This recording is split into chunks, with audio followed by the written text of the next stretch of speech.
cost of 30 million shillings. And this, therefore, for us to demarcate, to do these management plans across the country would require about 75 billion. Chair, we are trying to operationalize the Wetland Gazette, and the effective 4th December 2023, as earlier said, all wetlands in Uganda were gazetted, and these wetlands are now in 3 categories, as indicated in the Gazette. The first category, these are the fully protected category, which therefore require establishment of wetland protected areas, similar to wildlife parks and reserves. These are huge systems where we do not expect any kind of invasion. This is where we are trying to remove people even at no notice. The second category, the partially protected category, which includes wetlands where we can have regulated access, and the use will be available to the public for a while under the management plans. The third category, community management wetlands. These are very common. There's very small systems that traverse the countryside, as you will see in the gazettes, and we are saying that these ones, we can support the communities to utilize them under proper wetland management planning and advice. The ministry requires funds to operationalize the instrument to effectively regulate sustainable use of wetlands through establishment of wetland ecosystem-based management structures. Lastly, Chair, under the actions of the ministry, we are in the final stages of formulating the wetland bill, and therefore we shall request the committee to support this process of enactment of the proposed Wetland Act to be presented to ease conservation, like it is for other resources like forests, water, and wildlife. The proposed law aims to strengthen control, access, and use of wetlands and plug the current gaps, inconsistencies, conflicting legal and institutional mandates by strengthening the management capacity for wetland resources in view of the emerging demands of the country. Honorable Chair, you did request us to make a specific presentation for Ruera, and we prepared a summary of Ruera, which is here. And in Ruera, you take note of the size of the area and the span, the location, the geographical location of Ruera as a specific wetland, arising out of the concerns the committee raised last time in the meeting. The Ruera stretches 11 kilometers along Kampala-Masaka Highway that connects Uganda to southwestern international borders to Katuna. The administrative boundaries of Ruera are in the central Uganda and traverses districts in Pigi, Nkozi sub-county, and Kalungu district, Bukulula sub-county, and Lukaya town council. The system has hydrological reach and forms the terminal stages of the greatest Katonga River system as it drains directly into Lake Victoria. This hydrological positioning of this system is it accounts for an expensive scale and massive sand mine deposit accumulation. The reason why there is sand there is because the system has been running for long, so there is a lot of continuous deposition of sand as the water flows. So it is also formally gazetted, and the gazette number is indicated there for Ruera. The hydrological functions of that system, the system performs water filtration and prevents eroded sediments to filter directly into Lake Victoria and prevents pollution. It does flood control. It has biodiversity sources for protection. There we have mammals. Very importantly, Chair, Ruera is a very important breeding habitat for the migratory birds, including the crested crane, and also the breeding places for fish, and that accounts for the fish that is always in that place. Now, the key threats that are happening there, we have the highway that divides the wetland. The bridges were constructed, they were low, they were not suspended above the wetland to allow free flow of the water. And that now accounts for the recent destruction of the bridge and the culverts at that point. Also, crop cultivation and sand mining, as noted by the committee last time, is also one of the challenges that is in Luera, but also as highlighted that some of these people got their titles earlier in that area.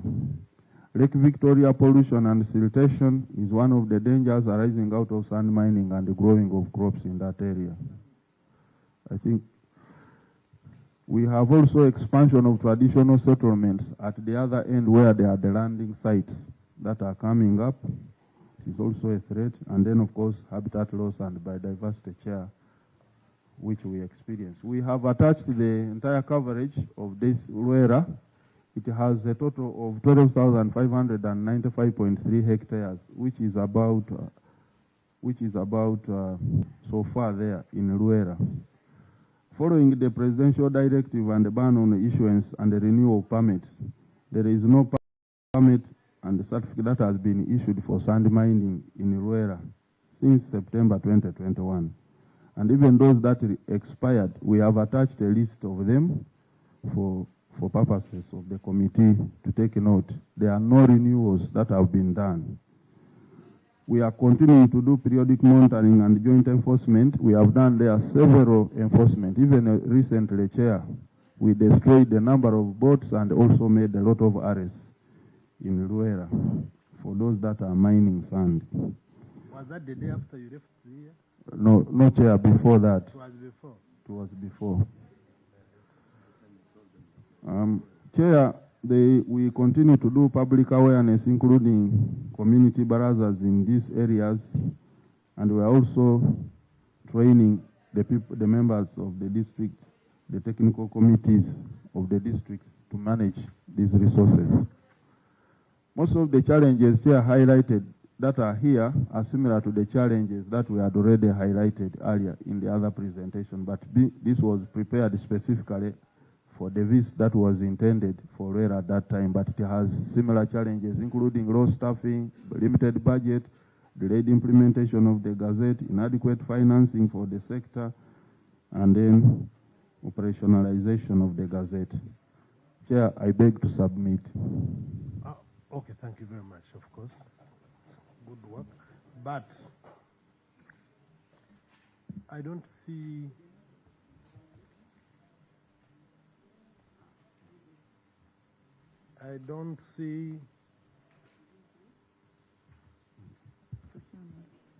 Sorry? Did you read the recommendations? So, Chair, I'd skipped a slide on the recommendation for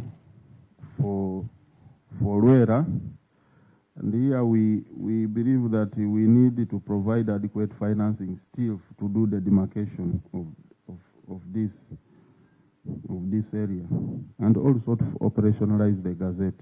These are similar recommendations to the ones that we mentioned above earlier. Thank you, and we shall certainly try as much as within our means to support the mitigation measures. But how much of your mandate stretches to waste management? I don't see your presentation either by your mission or maybe I've missed it. You can refer me. Because one of the biggest challenges all countries grapple with and manage very strictly to try and mitigate climate change is waste management. So you have, I don't know, maybe you refer the committee to it because we have specific concerns, especially on how you have engaged several stakeholders on issues of waste management, especially those that discharge waste directly into water bodies, which of course is a health hazard. Both manufacturers and homesteads and serious institutions, by the way, So what do you do in waste management as an institution? Thank you, Mr. Chairman, for that concern. First of all, I want to thank Ugandans that recently we all joined hands to have a National Cleaning Day, and we all participated as one of the ways we wanted to make this country clean. And we are planning to have the second National Cleaning Day. I pray that members will all join hand to that. But for your specific concern, Honorable Chair, let me ask my ED, Nema, to respond to the waste management.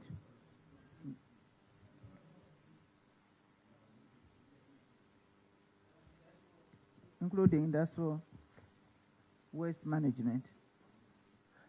I want to know and the waste management approach by Nema generally.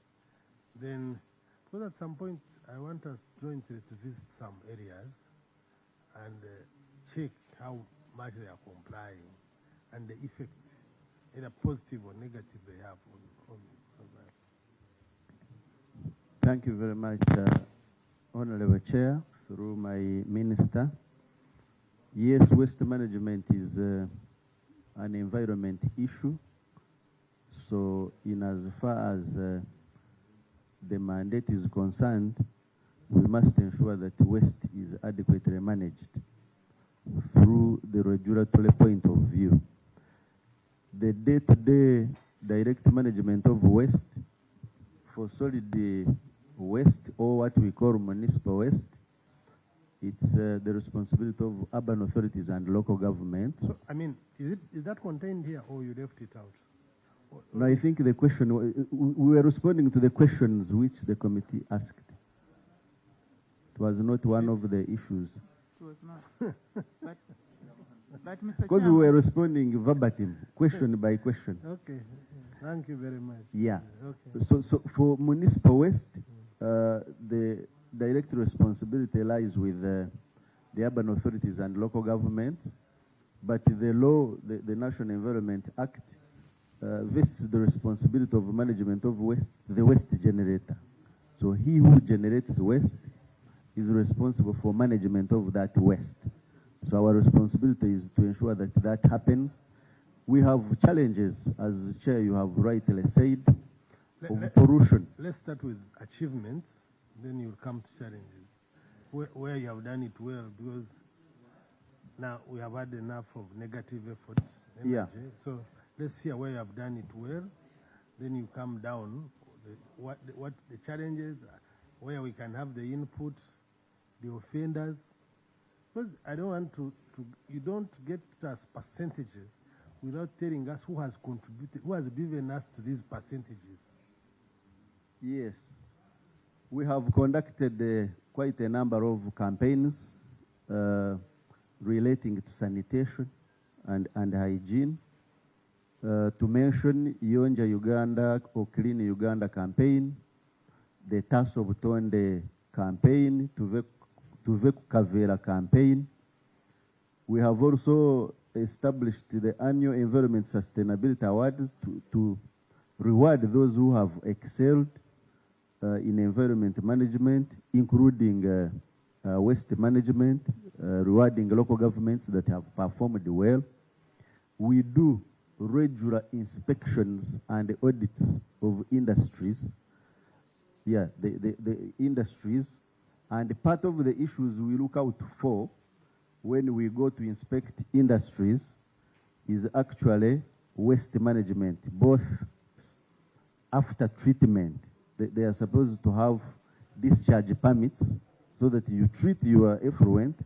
If it meets the level of acceptable standards in line with our effluent standards, then you get a permit to discharge that waste. And our inspections have increased from 2,000 inspections per year, 495 inspections per year in 2021 to now 2,079 inspections per year. You must have had, for example, recent prosecution of Nigeria, Uganda, for effluent discharge. We convicted them and court fined them 180 million recently. We've convicted PRO. PRO is a distillery, yeah, a distillery. They were discharging effluent that does not meet standard into the wetland. We've also prosecuted GM sugar. Somebody talked about GM sugar earlier, and they were convicted. So where we've found non-compliance, we have either prosecuted or fined, but our capacity to reach out to all of them is very limited. For example, we have 6 inspectors, 1, 2, 3, 4, 5, 6, for the whole country. So you can see that we have really to sample. Do you operate a fund? No, the fund is not yet operational. We rely on consolidated fund. What is the limitation for not operating the Nema fund? The National Environment Fund was recovered, reinstated by Cabinet in 2023, having been taken by Finance. And since the recovery, we have been putting in place instruments to operationalize it. How many years? 2023? Since 2023. Now? 2 years ago. 2 years ago. So what have you been putting in place? We've been putting in place instruments to operationalize the fund, but also collecting money in the fund. As I speak, we've collected about 15 billion into the fund. I need to check, but we haven't withdrawn any coin because we await the instruments to operationalize. Because there is a regulation. In my view, Mr. E.D., you have, you know, when you look at this law and how you're supposed to collect money into the fund, Kampala alone can generate you money that can run a ministry, because all the fines are supposed to go into the fund. And if you actually penalize the environmental offenders in Kampala alone, you don't need to come here to beg anyone for money. You have an excess of it. Now, what I don't understand, when you talk about reinstating it, when was this act amended, Nema Act? Because in one of the clauses, they refer to that the fund should continue. So at what point was it suspended? At what point? Because in this act, they say, you don't say stop. The act actually says it should continue to operate. And then gives you the breakdown of how it should be operated. Now, looking at the illegal petrol stations alone in Kampala and the fines you would generate, but I want to tell you that this fine is going to someone's pocket. If they were going into your fund, you would not come here to beg anyone. And you see, even when you get jittery on some of our comments, we have no choice but to tell you, discomfort and the permanent excuse that we don't have human resource, we don't have money, when the money, the law has enabled you to collect the money, and you pass the offenders who would give you this money, because the amount you mentioned from the penalties around here, if you did that to the offenders of the environment, why has it taken so long? I was still explaining, Chair, that yes, the fund was established in 1995 under the Act, and it was running until, I think, around 2019. I need to confirm. Around 2019, then the Ministry of Finance decided to suspend all funds en masse, whether established by law or otherwise. So now the war to reinstate it started, and the Cabinet only gave us green light around 2023, and immediately we started collecting money. The fines, I've told you, just in 2 years alone, we've collected 15 billion or something like that.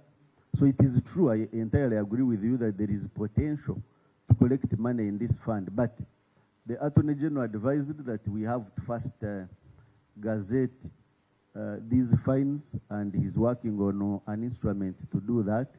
They have already finished drafting. It is pending before Minister of Finance for a no objection, and then we shall be, the Attorney General has actually already drafted the NEF instrument, or National Environment Fund instrument, and it's only awaiting an objection from Minister of Finance.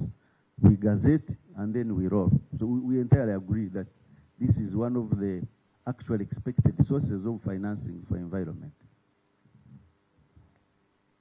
Thank you, thank you. Honorable Chair. Now it is open, honorable colleagues. So we are open. Yes, we can start. Thank you. Thank you, Honorable Minister. And the team. Allow me to hand over. I am on the floor, Honorable Minister.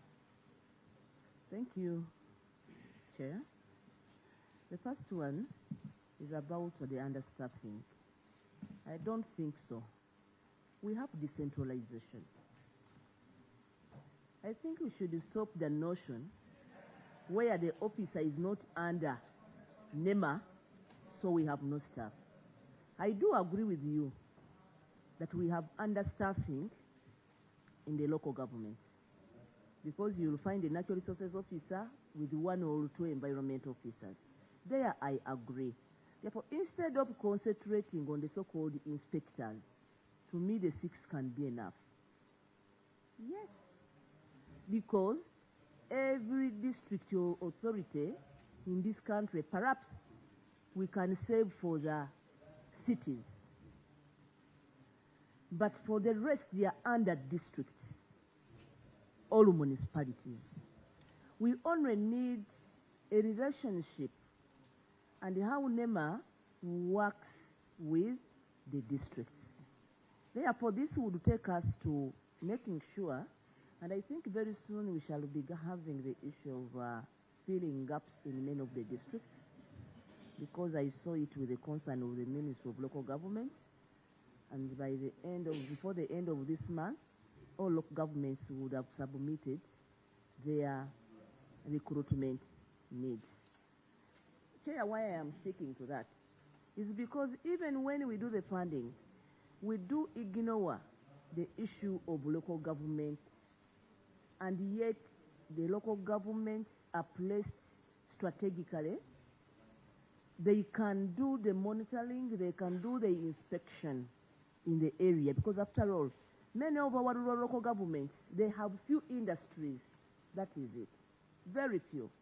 They have the wetlands, and they can easily monitor. So to that notion, now, number 2, Chair, is about alternative livelihoods.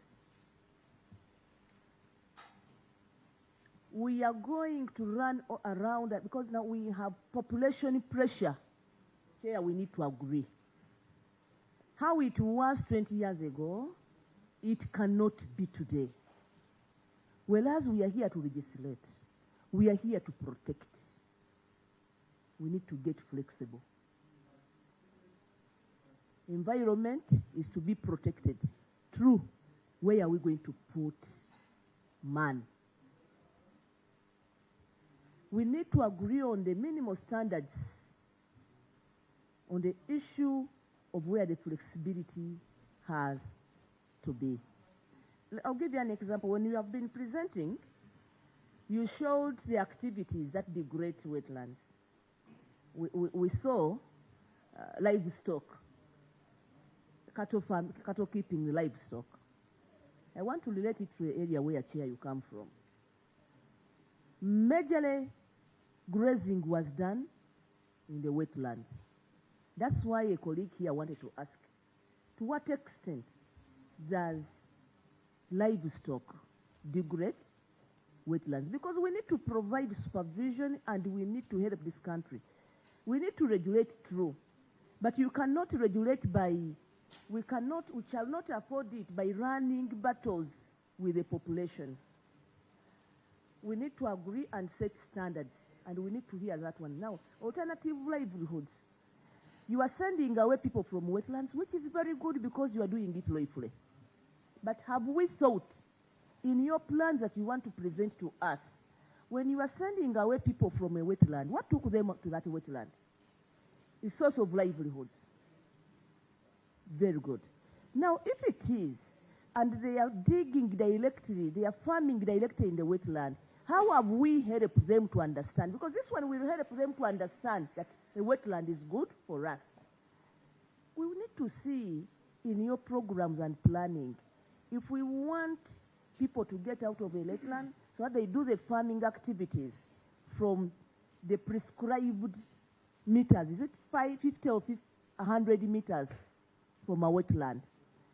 If it is a wetland that has a source of water, how have we provided irrigation services so that they can do the farming from the wetland itself to the land that is not in the wetland? Nema, you have not done this one. You have not worked with the agencies that did. Because if you are going to do with the wetland, and this is the same ministry, how do you work with the water department that does to do with the issue of irrigation? The Ministry of Agriculture that does with water for production. But yes, we have this activity. But how are you providing? So that we do relate during the budgeting. Honorable members, this is everywhere. Because I know the ministry, you'll come and accuse members of parliament that at times they come to protect their voters.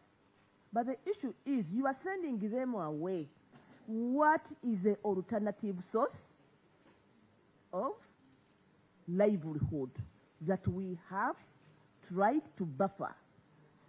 Chair, I want to conclude because members need to contribute, but I don't want to forget about interests on land. As you presented, you showed how Mabira was gazetted in 1932. This is a very big problem in Uganda. I will talk for where I understand the most. Perhaps even Toro, which have land tenure, which is Mairo. But the Uganda Agreement was done in 1900,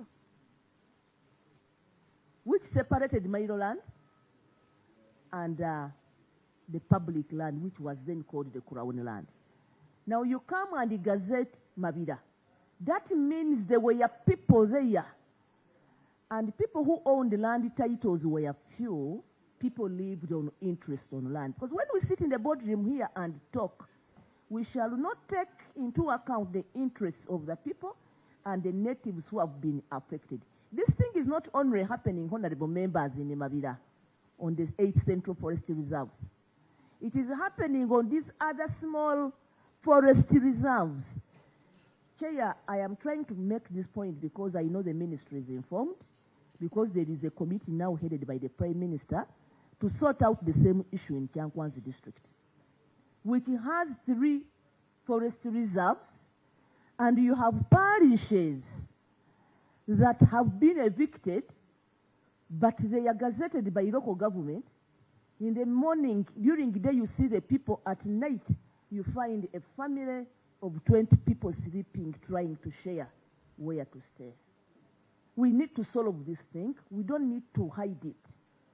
Because I know the officers, when they come here and we say, now why haven't you protect the environment, the forest? We need to also bring out the challenges we find. Honorable Minister, I know you like the issue of preservation of the environment so much. But we also need to protect the people. We have people who are landless, who have been evicted, but it is not their mistake. In 1970s, the then president made a decree. People were settled in forest reserves, not central forest reserves. The 8 in these small forest reserves. Actually, the president calls it a bisaru. In some tenure systems like Uganda, those areas were left for purposes of the future. We need a very good planning with the ministry, because we are not going to hide our heads in the sand. How are we going to protect the people? Chair, I want to talk about that point exhaustively so that you don't think I'm not taken as if I am against the environment. But we need to strike the balance, and the truth needs to come out. And I know that's how the Mabira people have come in those communities. Now we have also land interests. I am happy that today, Ministry of Lands, they cannot title a land where the GPS have earmarked a wetland. But of course, it means there are titles already which have wetlands, and we did agree that you can only regulate. You cannot take over somebody's land title which has since existed because wetlands evolve. Now, for those who can afford to have land titles, is okay. When they were doing boundary opening, I observed it in Shankwan some time back, the boundary demarcation of wetlands. They were running battles with the population. They are saying, we have lived here. This is where you are putting a pillar. But this is where my house is. Now, that person cannot get, because it's public land, that person cannot get a land title, nor a leasehold, but has lived there for over 50 years with the interest of Chibanja. How is Nema and the Department of Wetlands going to protect such interests who can, yes, they cannot get land titles now, but their housings are there. They have lived there for time. The demarcations are being done through, but their houses are inside the demarcated areas. And they feel insecure. We want guidance on how local governments, because that demarcation has been majorly done by the natural resources in local governments. We want you to help us to know how are you going to handle that. Finally, the issue of forest reserve. Earlier on, I think it was about Honorable Minister, you know, by the time you were a member of the committee, when NFA did some boundary openings of some central forest reserves, the small ones. But their grievances, complaints of the population, that NFA instead became an encroacher. I say it looking in your eyes. NFA became an encroacher. Why? When you went to open boundaries, as I have told you, tenure systems in some places like central Uganda, they were demarcated. Mairo land was demarcated in 1900. Now, when NFA came, because they have enforcement officers, they behave as being above everyone. They don't listen to the local authority. Now, when you are trying to demarcate, to boundary open, you are supposed to be helped by the boundaries of the 1900 Mairo land. You ignored that. You took over people's Mairo land. And because it is Mairo land which has Vibanja owners who have no voice, in some areas you find now the Mairo land parceled on the forest reserve, people evicted. What worries us, Chair, that it may even indict us to do an investigation further. These officers knew, some of them, that now this is Mairo, this is not forest reserve, but they have got an opportunity to evict people. They repossess the land as them as individuals.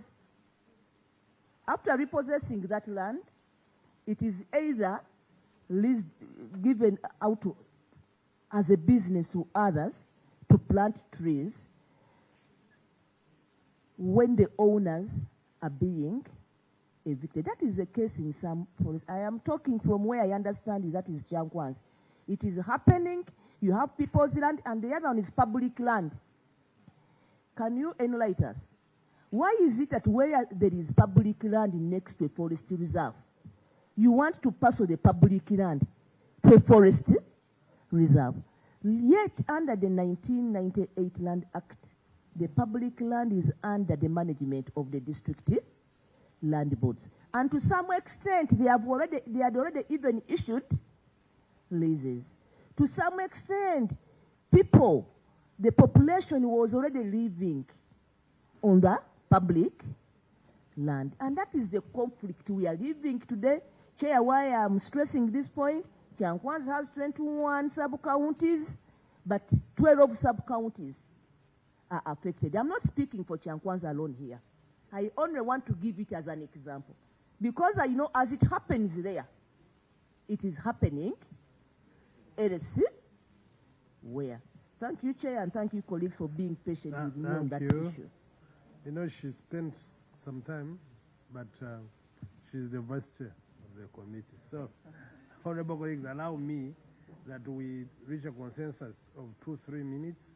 You bring out what you want to bring out. We shall be engaging the team from time to time. Let me start from here just in a second so that we move, and then in order we cover everyone. 3 minutes.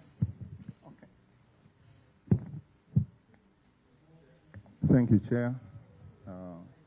Apologies for coming in late. It's because of a number of meetings which are running concurrently.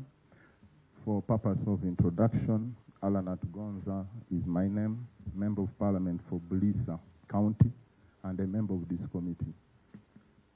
Chair, I want to thank the Vice Chair for bringing out that issue, the issue to do with NFA becoming an encroacher. In Bulisa, my colleague from the other side of the constituency, we border, we share the same forest, Mudongo Forest. We are having a serious problem as regards encroaching on people's land. I don't differ much from the Vice Chair's presentation in that people have lived in a place for over 50 years. And in the first boundary opening, I think that's what the Chair was referring to, some time back, Nema, NFA came, opened boundaries, and put markstones. People lived with it, people were okay with it, and they knew those are the boundaries. So they continued to develop their areas. Last year, or the other year, they came, they again encroached on people's land. What pained us most as leaders is that despite your markstones, despite you brought your surveyors and surveyed, took our people's land, we told them it's okay. You came again. But when you came again, because that was the time of oil and gas, oil roads and everything, compensation in the Albertine, you came, what really, Honorable Minister, I want you to pick up. They came and parceled part of the forest and said it's not their land. They gave it to an individual. What our community knew, that's a forest. They had grown up without even, this time round, they didn't even share with the district the coordinates they are going to use. Our people protested, refused to engage in that exercise. You can imagine. So areas of Akimi, Busingiro, and Kansimo, those villages, people are not sleeping. They are always being harassed by rangers. But we know that NFA was trying to grab land. Now, as if that's not enough, because those are 2 minutes, I think. They are not yet. Okay. Now, we agreed. We cooperated with oil and gas, roads. The project came, changed the design, destroyed a very important rock, which was our source of water for 3 sub-counties. The sub-county of Viso, Kibungia, Viso Town Council, and Viso sub-county. We were deceived, given a borehole. We issued a license for the quarry, a Nema, which quarry, people's houses cracked, no compensation. We wonder who gives those impact assessment permits. Now, when the road was done, SICO decided to sell the quarry to a businessman. Our people are not sleeping. People have complained. We don't know who and what you base on to give permits for such an activity. So we are, because of time, the Chair told us maybe we'll engage you, because I had some questions based on your presentation, but let me respect the Chair's ruling. But thank you. As a he said last, because it is general. when NFA was giving out leases on these other forests, there are streams, there are water sources, which are communal water sources. But the people to whom you lease the areas stop people from collecting water. What are the terms and the conditions that you gave to those people? Because it is general. Thank you. You know, I appreciate the concerns of members, and I think you can have a further engagement with them. And I don't want to be misunderstood that this committee was telling you not to demarcate forest land, but there are concerns therein. And I think members can extend their concerns to you, and maybe you go to these places. If there are issues to rectify, you rectify them. But what you tell me, you don't have staff, but the alleged encroachment staff are very fast. So, you know, that magic, okay? But next member. Okay, thank you, Honorable Chair. I really request Honorable Minister to be attentive on my questions. I'm the Shadow Minister, Water and Environment.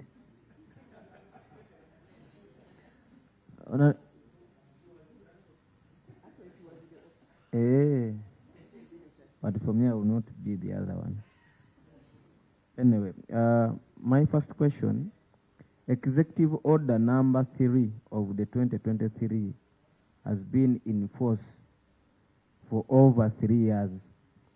What specific enforcement results, arrests, prosecutions, convictions has it produced in Adjumani district? And how many related directly to Zoko forest? My second question to the Minister, multiple independent reports since 2026 has alleged UPDF involvement in escorting or transporting illegally harvested timber and charcoal from Zoko. Has any soldier ever been charged or convicted as a result of these allegations? And if not, Honorable Minister, why not? My third question, will the government support an investigation independent of the UPDF's own internal probes, given that internal inquiries has not resolved the allegations in nearly a decade? Do you have any specific officers that you want to give this committee? Because let's not throw it to them. If we think it is doable, get us names. We help them. If we don't have names for a decade, then maybe UPDF is innocent.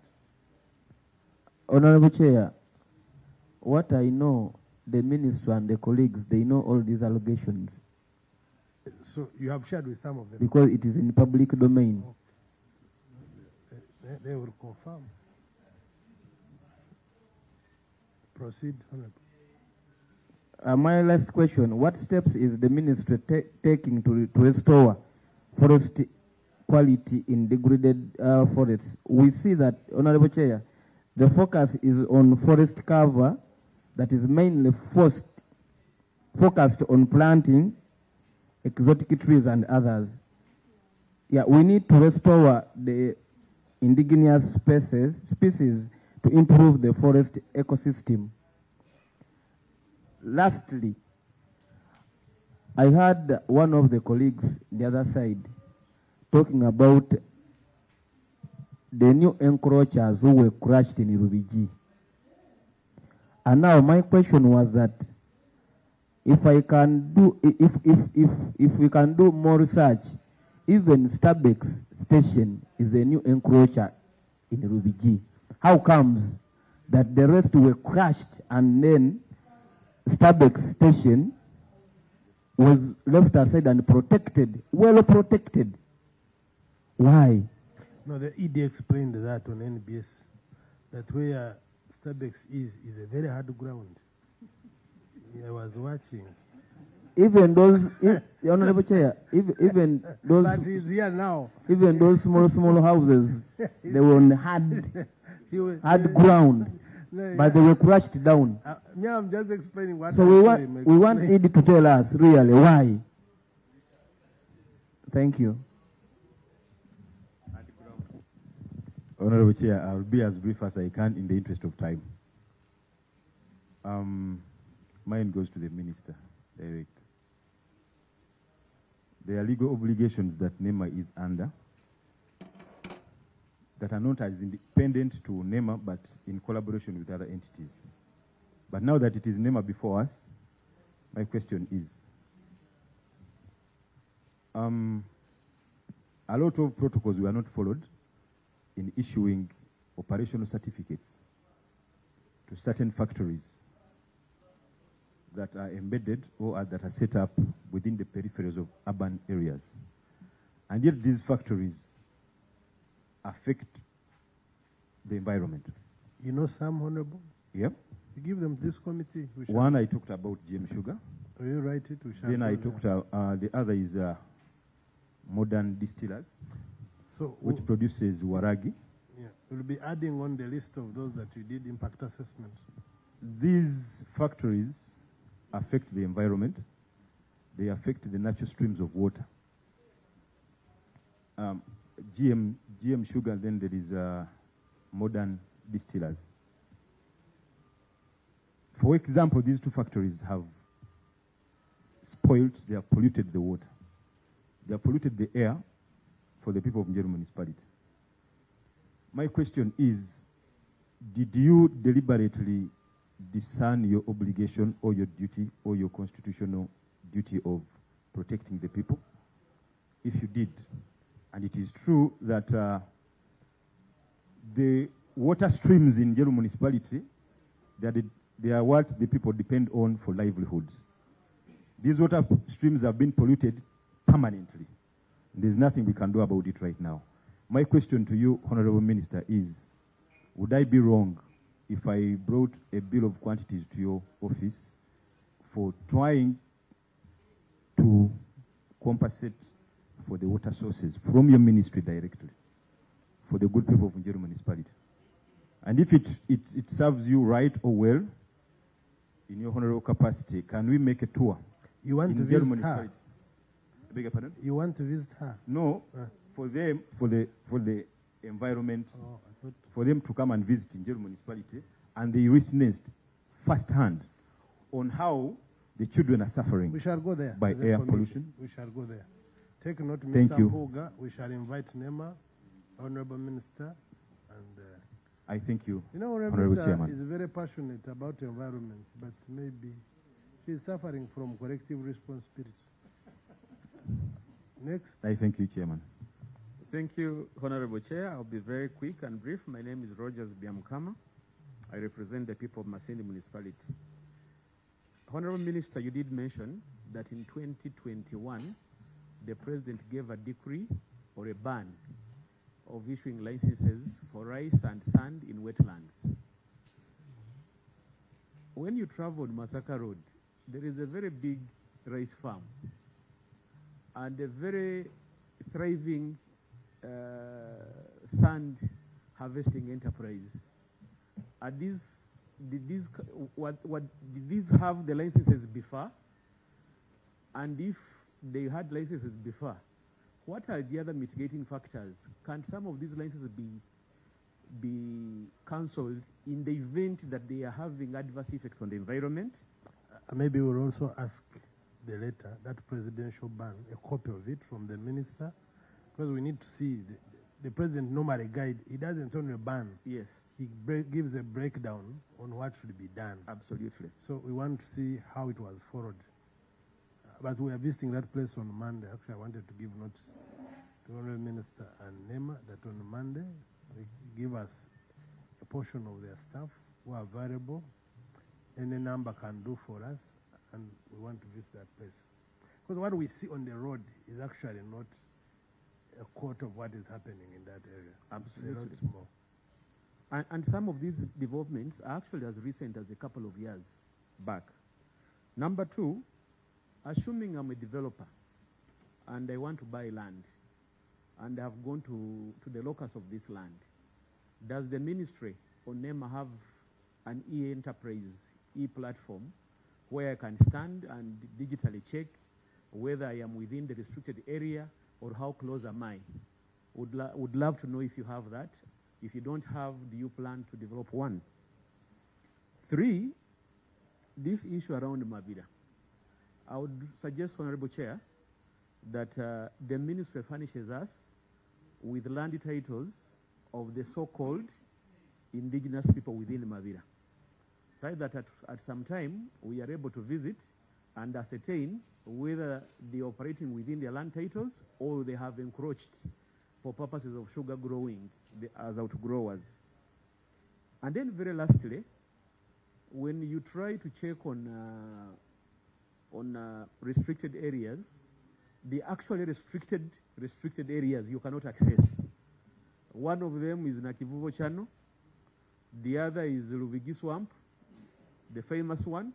But then you see developments, through party developments, you see on Bombo Road, Luca, plastics, and so on and so forth. So what is the latest information and why are some of these places restricted that they cannot be seen by a third party? I thank you. Thank you. Honorable colleagues, of course I don't want to stop when you're talking, but my rush is about 2 p.m. we have to be out of here because of the plenary. So engage with that in mind. Honorable, anything? Or we pass? Thank you very much, Chair. I will not have much to say because I've been interacting with this team for long. However, just 2-3 observations. What the Vice Chair has said, she has really labored to explain issues that have been around us for long. Need to separate communities that have existed where they are since time immemorial because they were unable to get titles. And now we have the sharks who have come in to encroach on the forest land, and the old people are victims. So let's separate these two. Let's deal with the sharks who are now taking advantage and encroaching on forest land. The communities, if we can provide, Honorable Minister, you've been having discussions of degazetting some of these areas. Chair, if you went to Nebi now, one time we're coming from Arua, and they told us there was a forest in Nebi, within the CBD of Nebi. We asked for the forest and we could not see. They said there. We said where? There. The forest could not be seen. So such situations should help us move forward. Let's support the communities that have lived in areas many years before. Now the effects that are coming on. Then number 2, Chair, I just want to find out from NFA on the restoration. If you move along the lake shore in Mukono here, there are some activities going on, but I want to find out what kind of forests are being planted, trees are being planted along the lake shore. Are those the trees that are planted on commercial basis, or they are those that are supporting us in restoration? Let's know that. And then, Chair, lastly, 318 titles have been cancelled so far, as per the statement from the minister. How many of those titles are within the CBD here? Because you're hearing colleagues talking of this one. How many of those titles are within the CBD that have been cancelled? And I want to thank you, Honorable Minister, for the sectoral coordination now that is starting to come up. Because cancellation of titles means you've harmonized. There has been an agreement of minds that I think this one was issued erroneously. So, but which are those that have been cancelled? Thank you. Okay, Honorable. Yeah, thank you so much, Chair. I want to appreciate the minister. I am Leo Elem, MP for Morto County. I would suggest, just like was stated before, these statistics are good. Your name for Honourable is trying to capture for proper response. Name? Leo Elem, MP for Moroto County. So I was saying, statistics are good, but at times they are theoretical. We may need hands-on kind of approaches that can solve problems on ground. We are not saying they shouldn't be used, but time and again, if we are bringing on board, we bring areas that can lead us to pragmatic ways of dealing with problems. A case in point is northern Uganda. They are banned charcoal burning all over the country. But in north, you still see trucks flaring this charcoal. And they always travel at night. We appreciate the intervention of UPDF, like my colleague stated. But then, my question is, why should we wait for these trees to be cut? Then the processes go through, and then they wait for UPDF to impound the charcoal. Don't we have a structure down there at the district level that can penetrate deep in the villages, so that instead of dealing with trying to impound the charcoal, they stop people from cutting trees? So I see that we are dealing with something, we cannot solve something which is really a problem. Instead, we should prevent.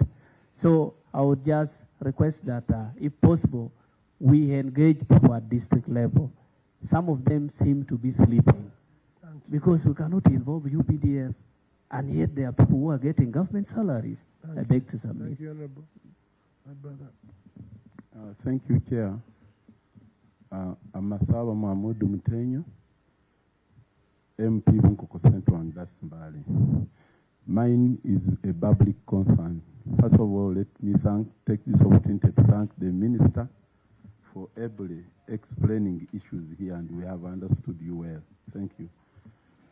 For me, I have a public concern in my constituency. We have a law under noise pollution, and we all understand the law. But Honorable Minister, your people down there, your staffs, are misusing the law. My constituency has 6 sub-counties, but they have singled out in 2 sub-counties, that is Namali Town Council and Nyondo, for their operations. And are sophisticating hoofers, just hoofers. Someone is hoofer in the home, they come and informing the ED. In Namali, people take drinks in the evening, enjoy, after doing that small work. These are sub-counties with poverty. People can't afford to buy big systems. So in the evening, they have their places where they go and enjoy and drink. I'm a Muslim, I don't drink. And now, there is a lot of harassment. But why? We have one of the residences who is a white man who doesn't want to hear anything in the community, and now is corrupting the officers to arrest anyone. Like in Namali, for us, when we lose someone, we convene in the evening and solicit some assistance. But if you go with, if they find you with a system soliciting the funds, they will arrest you. It goes as far as arresting people who are on the burial places. So I request, Mr. MD, I request my prayers to Kaiman. No, it's okay. You confirm these are from Nema? Yes, I have engaged the meeting with the commissioner, who seemed to be a very good man, and his deputy, and we agreed to give these people their offers back. But since then, it is 9 months, they have never given them. So, Minister, please, we can caution these people, give them their small machines, and let's have meetings with them. Thank you.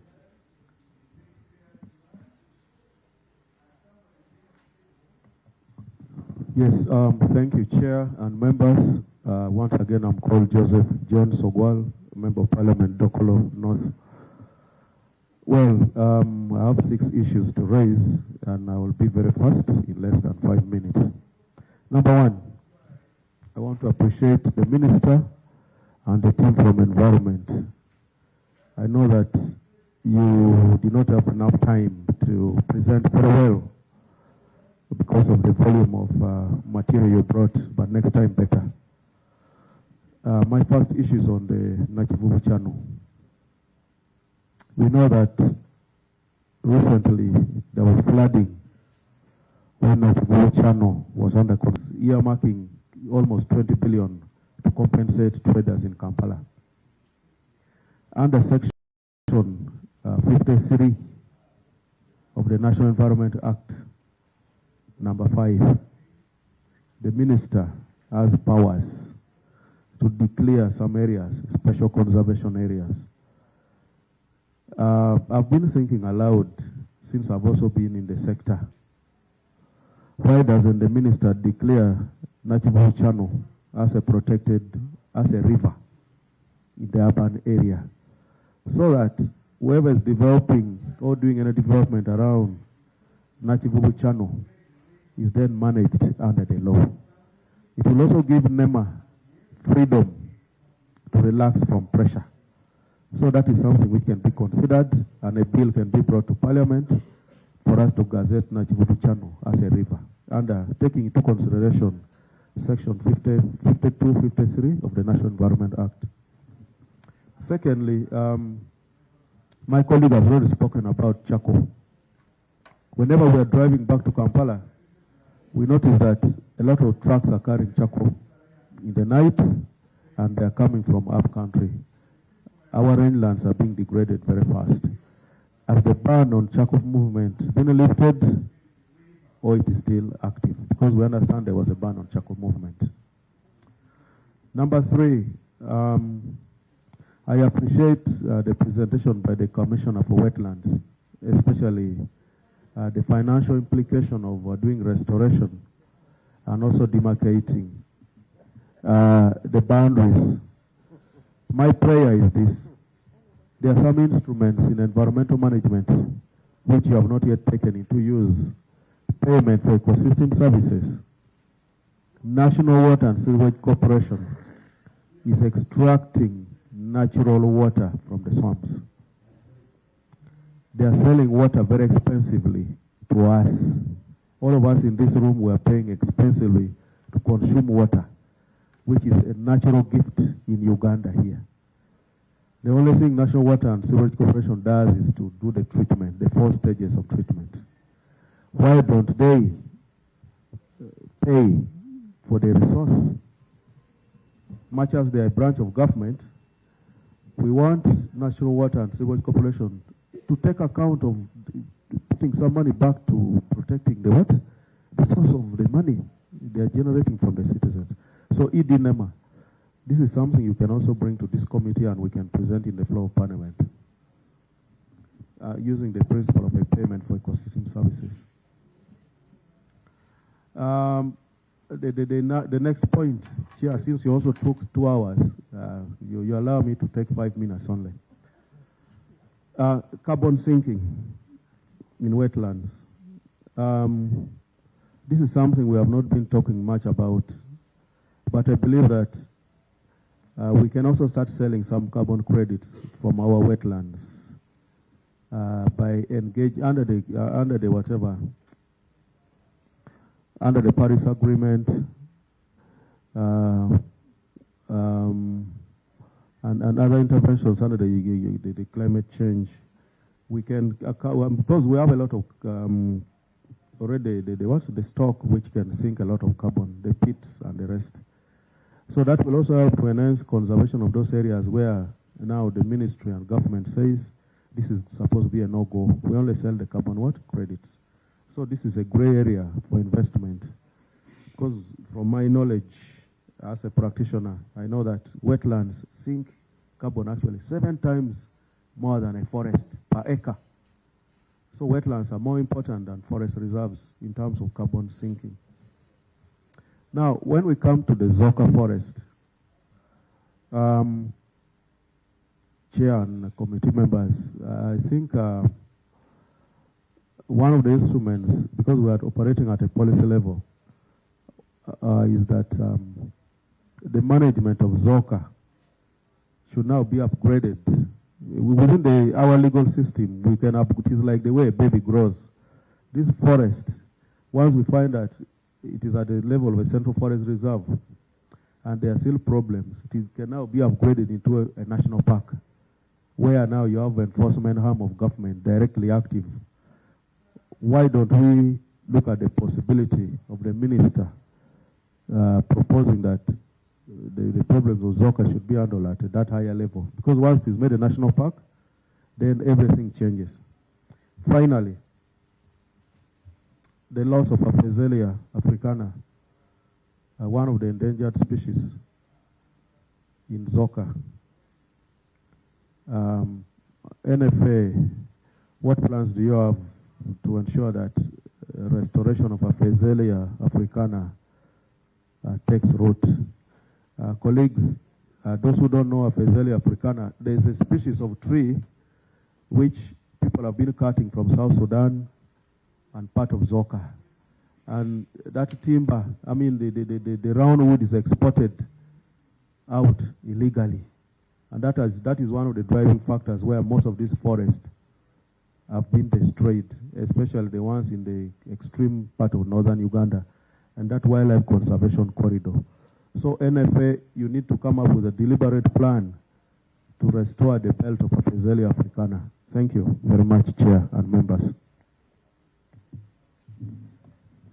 Mr. Chairman, I'm Onesimus Twina Masco, Member of Parliament, Buganga East in Kakumiro. I want to thank the Minister and the team for a very good presentation. Mr. Chair, I want to thank Nema for restoring over 1,000 kilometers squared of graded wetlands. I want to thank Nema for the demarcation of wetland boundaries with pillars, concrete pillars in some wetlands, and cancelling some illegal titles that were acquired illegally. And Mr. Chairman, very briefly, I know they are inadequate in some activities, majorly because of the inadequate enforcement personnel. Their funding is really very minimum, and they cannot be effective, really. They can't be effective. So this is the home of the Ministry of Water and Environment and Nema and other bodies. And operating with 40 billion, 28% of the total budget. Surely I want to give them a plus for doing some good work with the little funding they have. And I believe if we can honestly give them more funds, because a staff of 288 in the whole country, it is too small really to manage wetlands in the entire country. It is very small staffing. So they must be ineffective somewhere because of the little small staffing. So Mr. Chairman and members, I just want to pray that in case we can get some way of empowering Nema, they can do a very great job in our country.